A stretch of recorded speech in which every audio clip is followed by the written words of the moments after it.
नानकपुर गांव में आरती नाम की औरत रहती थी। वो गांव में लोगों के शादी ब्याह में जाकर खाना बनाया करती थी। आरती की एक 13 साल की बेटी शालू थी। आरती अपनी बेटी को पढ़ा लिखा कर कुछ बड़ा बनते देखना चाहती थी, इसलिए वो दिन रात मेहनत किया करती थी।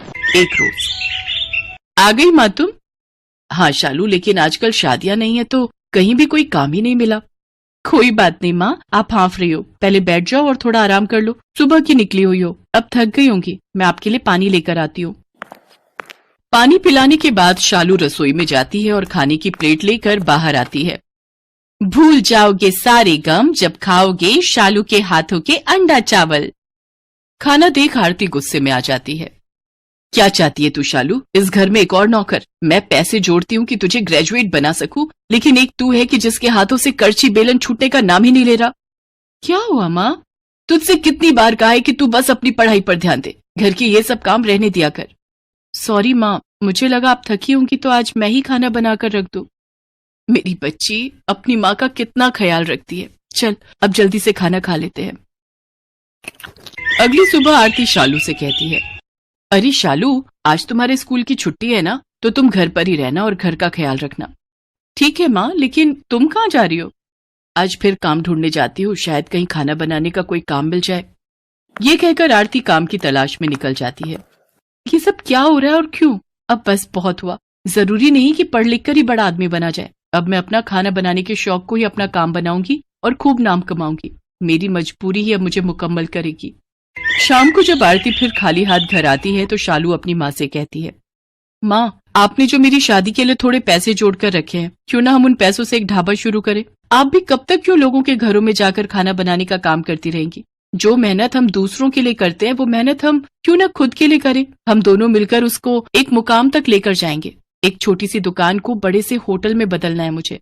ना बाबा ना, लोग क्या कहेंगे कि बेटी के पैसों को खाकर ढाबा खोला है इसने। मैं तो कहीं मुंह दिखाने लायक नहीं रहूंगी, और गांव में तो वैसे भी 2 ढाबे वाले हैं ही, फिर लोग अपने ढाबे पर ही क्यों आएंगे? माँ, तू समाज और लोगों के बारे में कितना सोचती है। लोग हमें खाने को नहीं दे रहे हैं, और रही उन 2 ढाबों की बात, तो उनको दाल चावल के अलावा बनाना ही क्या आता है? हम अपने हाथों के हुनर से इतना लाजवाब और स्वादिष्ट खाना बनाएंगे कि सबका मन जीत लेंगे, और फिर तुम देखना सब ग्राहक अपने ही ढाबे पर आएंगे खाने। हाँ हाँ ठीक है, पर तू साथ में अपनी पढ़ाई पर भी ध्यान देना। आरती शालू की शादी के लिए जमा रुपयों से एक ढाबा खरीद लेती है। शालू बेटा, हम लोगों ने अपनी जमा पूंजी लगाकर ये ढाबा खरीद तो लिया, पर अब हम इसमें ऐसा क्या बनाकर बेचेंगे कि हमारे ग्राहक बन जाए? माँ, अंडा चावल, और क्या? प्रोटीन से भरा अंडा चावल सबको गर्म रखेगा, और साथ में रायता और गुलाब जामुन बिल्कुल मुफ्त। शालू और आरती सब ग्राहकों को अंडा चावल के साथ पीने के लिए बूंदी रायता और मीठे में गुलाब जामुन परोसती हैं। सबको उनके हाथ का खाना बहुत पसंद आता है, और वो भी इतने कम दाम में। सचमुच शालू बेटा, तेरे हाथों में तो साक्षात माँ अन्नपूर्णा का वास है। भाई वाह, क्या स्वाद है तेरे हाथों में, वाह।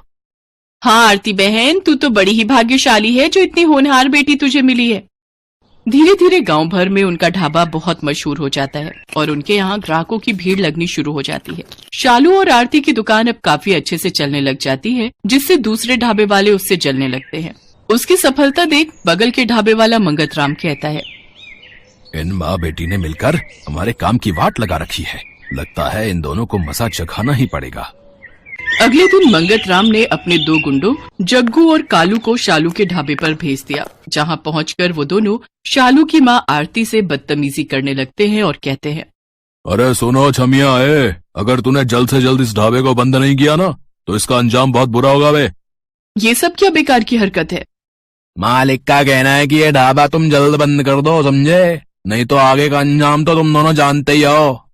अपनी ये धमकी किसी और को जाकर देना, वरना एक ऐसा थप्पड़ पड़ेगा ना जग्गू। और कालू कौन है ये कोई पहचान भी नहीं पाएगा। रुको, अभी पुलिस को फोन लगाकर तुम दोनों की हेकड़ी निकालती हूँ। चल चल कालू, ये लड़की नहीं सचमुच में आफत की पुड़िया है। क्यों तू इन गुंडों से उलझती है? अगर इन्हें इनकी सही जगह ना दिखाओ ना माँ, तो ये सिर पर चढ़ जाते हैं।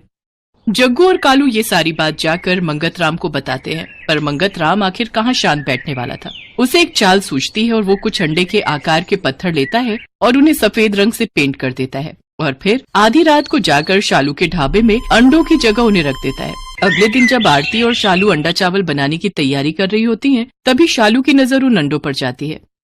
ये कैसे अंडे हैं जो इतने भारी हैं? अरे, इसमें से तो रंग निकल रहा है। ये क्या? ये तो पत्थर है मम्मी। ये जरूर उस मंगत का काम होगा। वो तो अच्छा है कि तू बिना जांचे परखे कोई काम नहीं करती, वरना जाने क्या होता आज।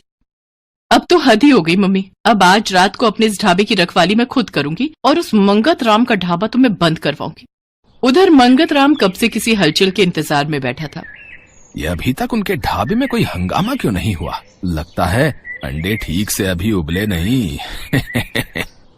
तभी मंगत राम शालू के ढाबे पर जाकर देखता है कि सभी लोग आराम से खाना खा रहे होते हैं। वो छुपते छुपाते एक ग्राहक से पूछता है, तुम्हें यहाँ का खाना कैसा लगा? क्या कुछ अजीब नहीं है क्या?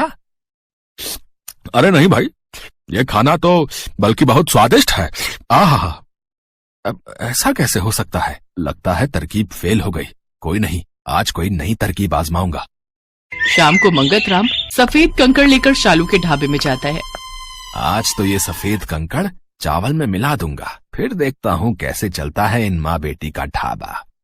वहीं शालू और आरती छुपकर ये सब देख रही होती हैं। वो जैसे ही चावल में कंकड़ मिलाने लगता है तो शालू और आरती उसे रंगे हाथ पकड़ लेती है। साथ ही शालू इस सारी हरकत को अपने फोन में रिकॉर्ड कर लेती है और पुलिस को फोन कर उसे वहां बुला लेती है।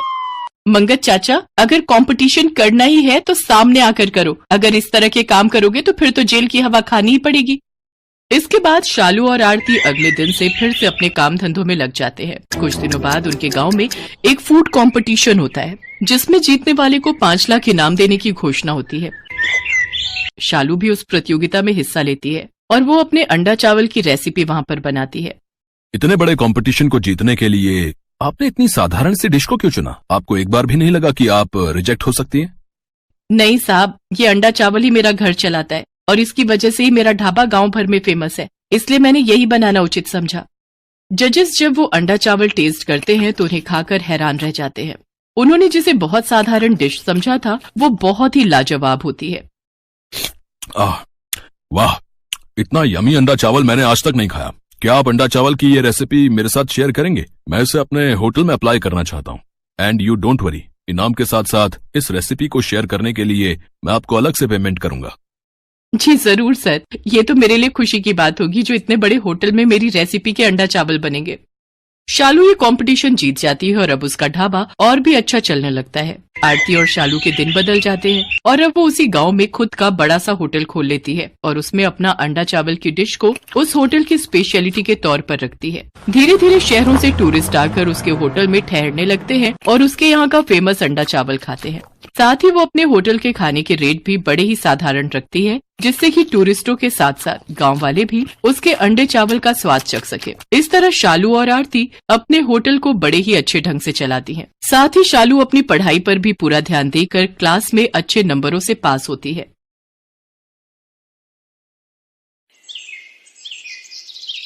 मान्या एक बड़े होटल में शेफ थी और बहुत ही बढ़िया बढ़िया तरह के खाने बनाने में माहिर थी। होटल वाले भी मान्या के काम को बहुत पसंद करते थे। मान्या, तुम्हारी बनाई रेसिपी हमारे कस्टमर्स को बहुत पसंद आ रही है। तुम ऐसे ही नई नई डिश ट्राई करती रहा करो। बाकी ये लो तुम्हारी इस महीने की तनख्वाह। Thank you sir.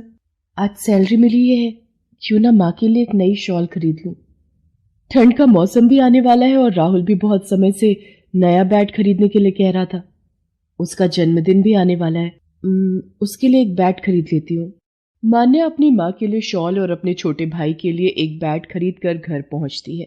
अरे वाह दीदी, नया बैट! आज मैं इसी बैट से क्रिकेट खेलूंगा। मान्या बेटा, तुझे सैलरी मिलती है, तू हमारे लिए इतना कुछ ले आती है, अपने लिए भी कभी कुछ खरीद लिया कर बेटा। माँ, आप दोनों के लिए खरीद लेती हूँ तो समझो मुझे उसी में दुनिया की खुशी मिल जाती है।